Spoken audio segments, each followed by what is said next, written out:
Real estate is insane because all you got to do is find one good deal. So let's define find and good deal.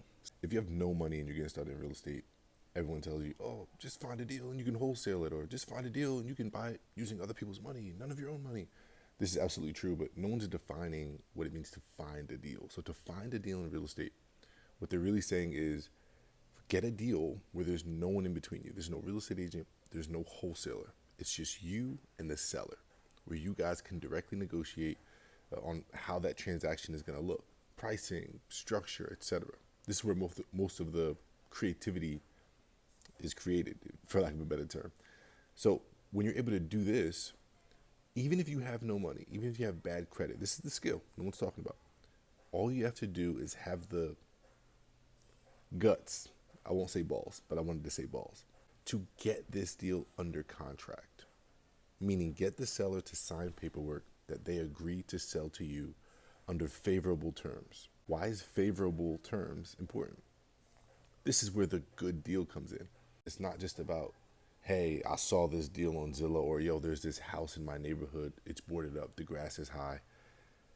Art or Mr. and Mrs. Investor, can I bring this to you and we partner on it? It's pretty damn easy, but it's not that easy.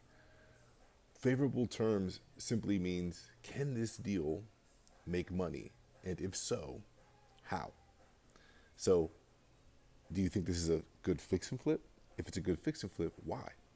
The easiest formula to do for fix and flips is take 70% of what it's worth after it's flipped, and then minus the construction cost.